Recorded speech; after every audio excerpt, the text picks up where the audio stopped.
Voici format court. Un enregistrement de courte durée, à l'instar des comic strips Actual Play, du podcast états-unien Decent Realities, de la communauté The Gauntlet. Ici, le jeu pratiqué est The Sprawl, d'Hamish Cameron, du cyberpunk propulsé par l'apocalypse.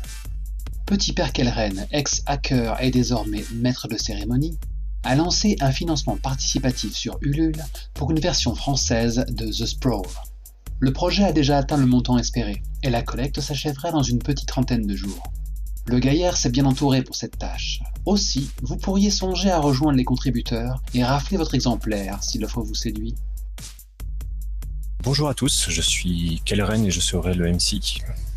Et moi je suis Antoine et je jouerai le rôle de Viviane de Spinoza. Alors Antoine, est-ce que tu peux nous rappeler rapidement où on s'était arrêté ?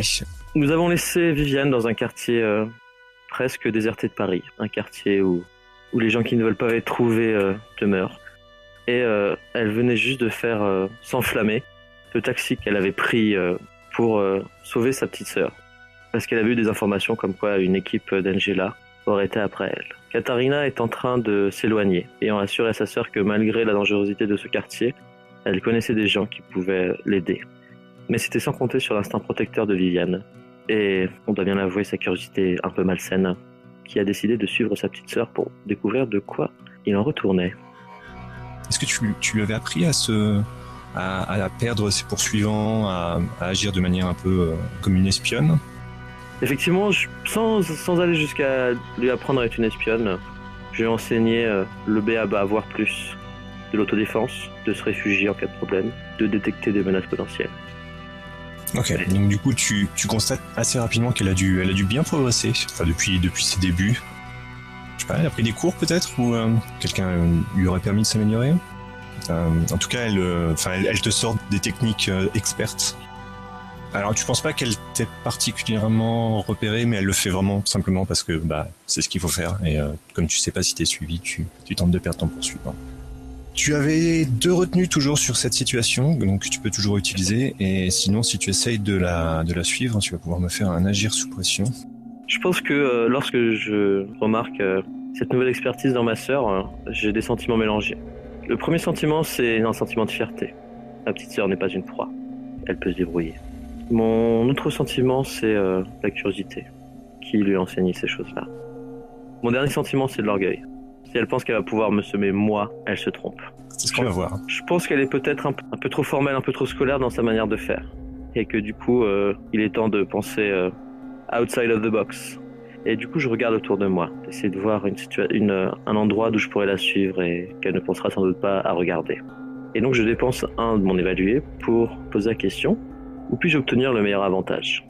Alors vous étiez dans un quartier bien délabré, donc on a pas mal de terrains vagues. C'est là où il y a eu, vous êtes vraiment pratiquement en plein cœur du quartier où il y a eu les insurrections qui ont conduit jusqu'au massacre du 7 septembre. Donc pas mal d'endroits de bâtiments qui ont été brûlés. On voit des squelettes de poutrelles métalliques, de béton renforcé un peu partout. Pas mal de chantiers de construction, de projets. On a un immense hologramme qui présente comment le futur sera, si les gens payent. Il y a des publicités du genre réservez déjà votre appartement, réservez déjà... enfin voilà. Pas mal de ces chantiers sont évidemment gérés par Angela Construction. Tu penses que passer à travers ces terrains vagues serait un bon moyen pour toi de la suivre ? Très bien. Eh ben écoute, c'est ce que je vais faire. Et je vais aussi profiter du fait que j'ai des yeux cybernétiques et elle non. Et du coup, lui laisser pas mal de distance. Je puisse moi la voir et que si par hasard elle se retourne et que je n'ai pas le temps de me dissimuler, elle ne puisse pas vraiment m'identifier. Et donc je vais faire un petit jet de cool avec un +1. Bouillard. Ouh, un 6. Ça tourne, j'ai l'impression. La partie dernière, ça a été... Ok.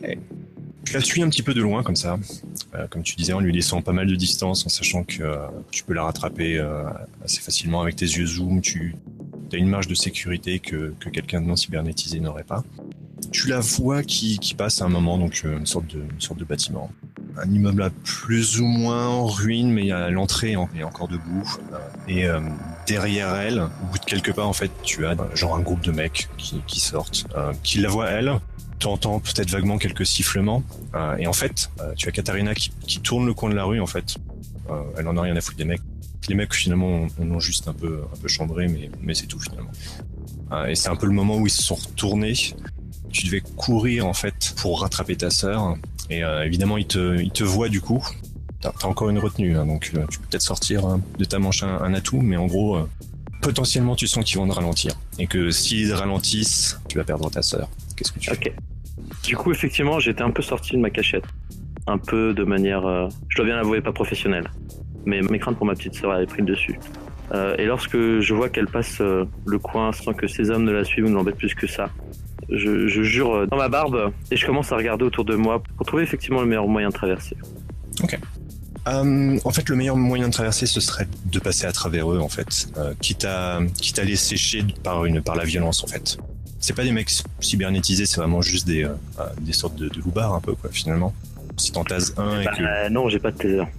Viviane, c'est plutôt du genre, quand elle sort une arme, c'est pour qu'ils... Elle la sort pas souvent, mais... Ah, ok.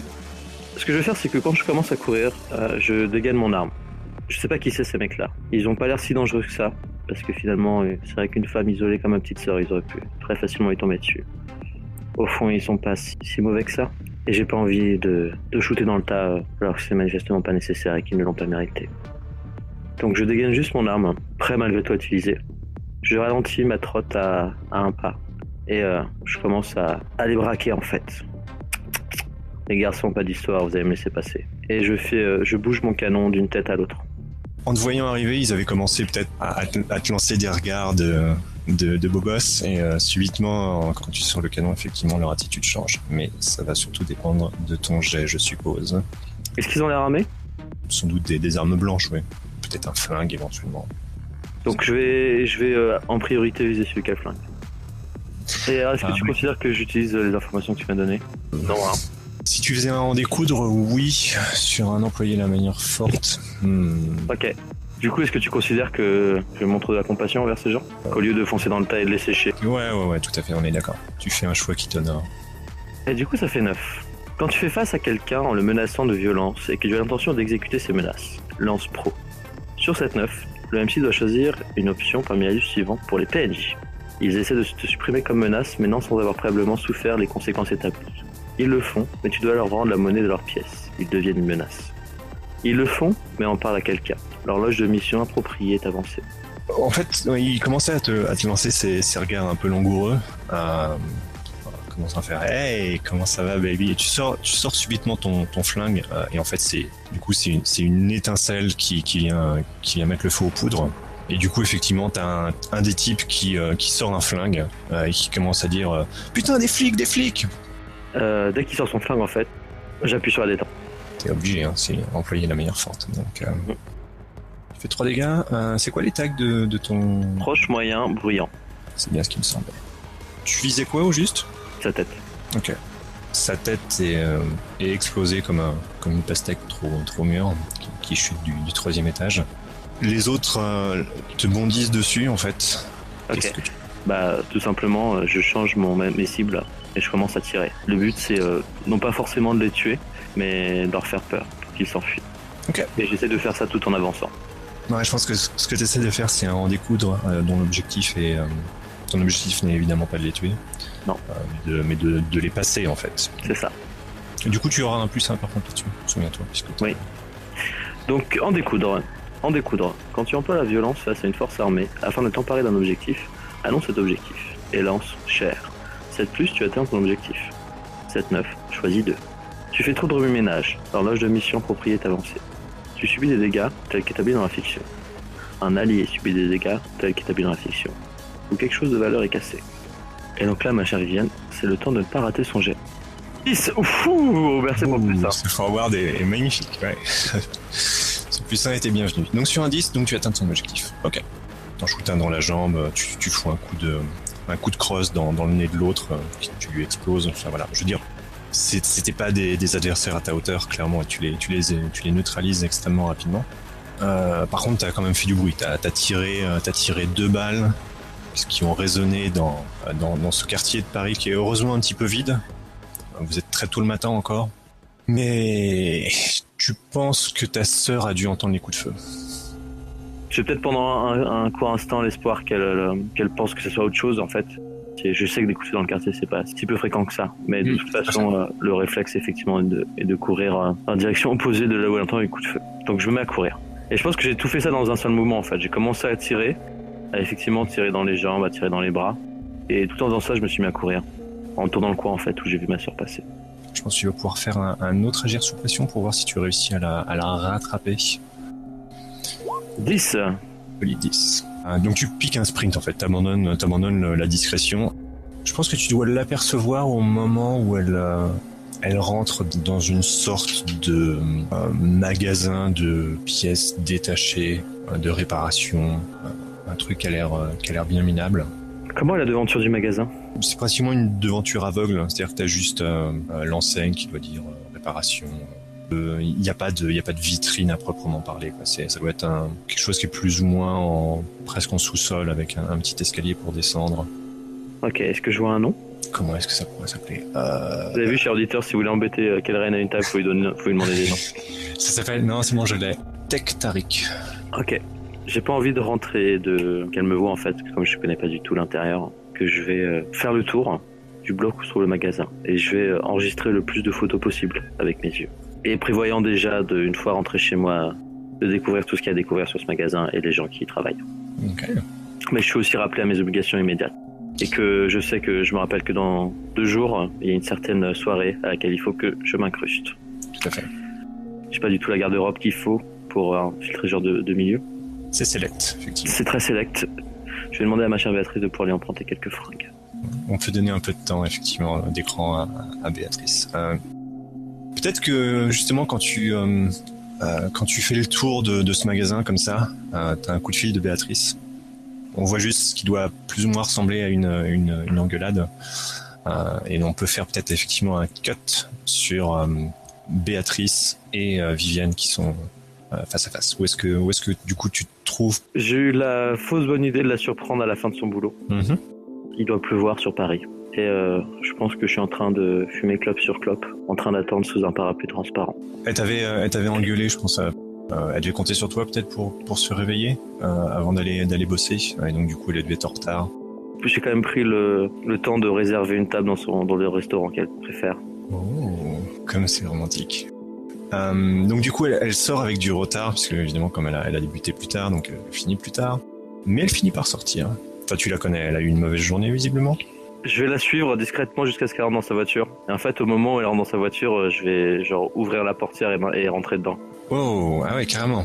C'est quand même une flic dans Paris. T'as pas peur qu'elle réagisse un peu nerveusement? C'est justement le truc, c'est que je veux voir si depuis qu'elle est passée dans les bureaux, elle est restée la flic affûtée que je connaissais.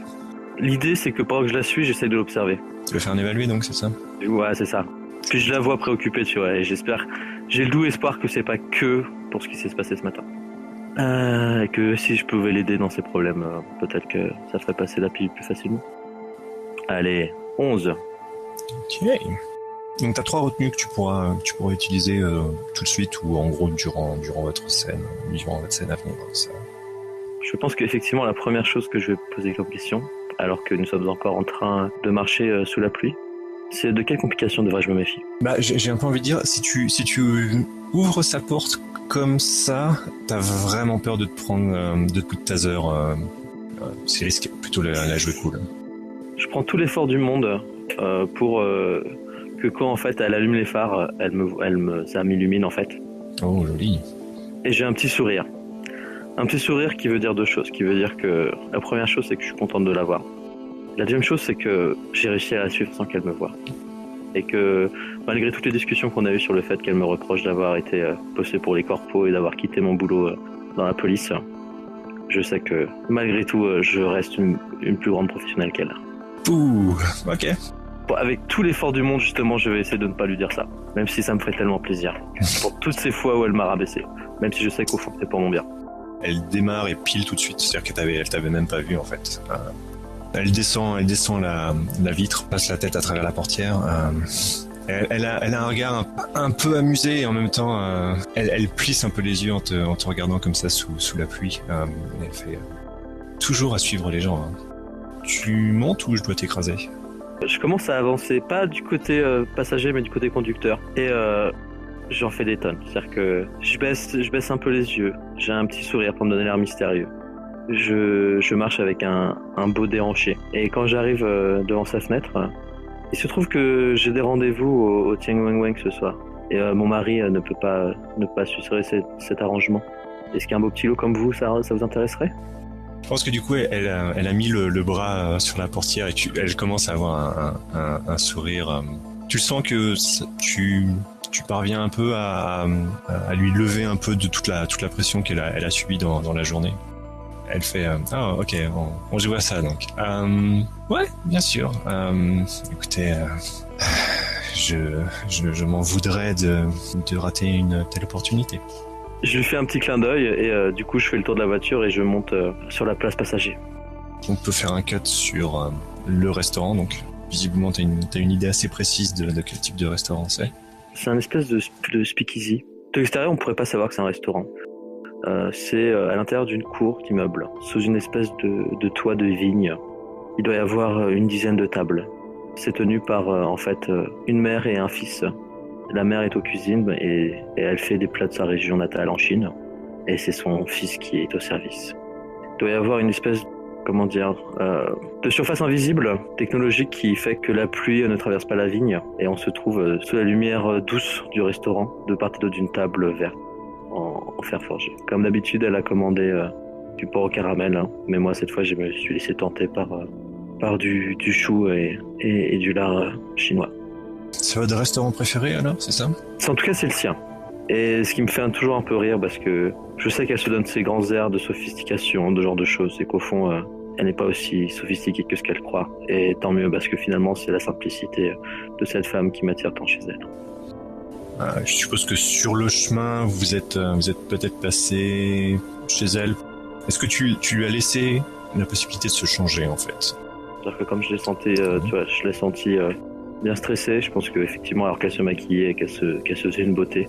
Alors que moi, typiquement, je faisais pas d'effort là-dessus. J'ai commencé à lui faire un massage des épaules. Ok. Pour la déstresser.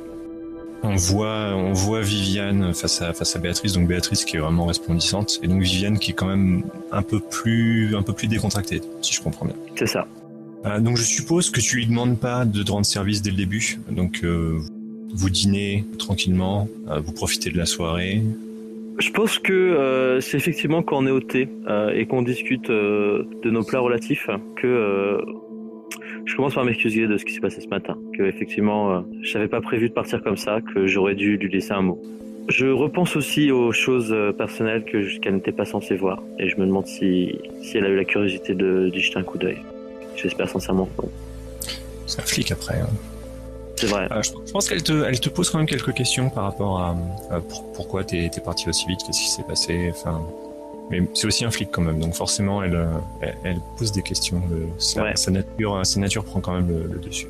Elle l'avait pas encore abordé, mais vu que tu ouvres la porte, elle passe le pied dedans, quoi. Je dis que ma petite sœur avait eu des problèmes et que j'ai dû agir très rapidement pour pouvoir l'aider. Et je ne rentre pas dans les détails parce que je sais que si je rentrais dans les détails, le flic reprendrait le dessus. Ça, je pense que tu vas pouvoir me faire un petit jet de baratin. Il va falloir que tu réussisses à la manipuler pour pas qu'elle pousse. Quand elle commence peut-être à poser des questions, tu vois, je pose la main sur la sienne et je lui dis écoute, si on est là ce soir, c'est pas pour parler boulot. Et en fait, je me rends compte que si, en fait, pour moi, c'est pas pour parler boulot.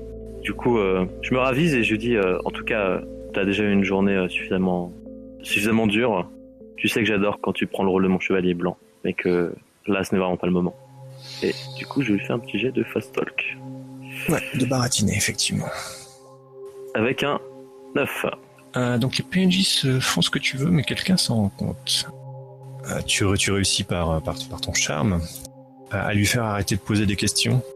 On a une scène où sans doute le lendemain, où du coup on voit Béatrice qui fait des recherches sur son poste matriciel sur ta sœur en fait. C'est du souci pour toi et donc aussi pour ta sœur. Et bien évidemment, c'est le genre de choses qui va difficilement passer inaperçu malgré tout. Tu as des équipes d'Angela qui commencent à faire un lien entre Béatrice et toi, alors qu'avant votre histoire était peut-être pas forcément connue. Donc on voit en fait des informations sur un écran où on a les dossiers de Viviane et de Béatrice en fait dans la police. On commence à voir des liens qui se forment comme s'il y avait un algorithme qui analysait les liens entre vous dans les deux dossiers et qui émettait des suppositions sur votre relation. Mais donc on revient sur cette magnifique soirée. Ce que je te propose, c'est que la soirée finisse chez elle. Je pense que je l'ai fait un petit peu boire. C'est pas si sournois que ça, c'est plus pour vraiment la détendre parce que je sens qu'elle est très... Même si elle s'est détendue, je sens qu'il y a quelque chose qui la travaille. Et je sais que si je commence à lui poser des questions, je la mettrai dans plus d'ennui que ce qu'elle ne doit être sans doute déjà. J'espère qu'elle sait que si elle a besoin de moi, elle n'a qu'à me demander. Et J'aime beaucoup comment tu te mens à toi-même et tu te fournis des justifications pour... Ah bah oui, c'est comme ça que ça marche. Hein.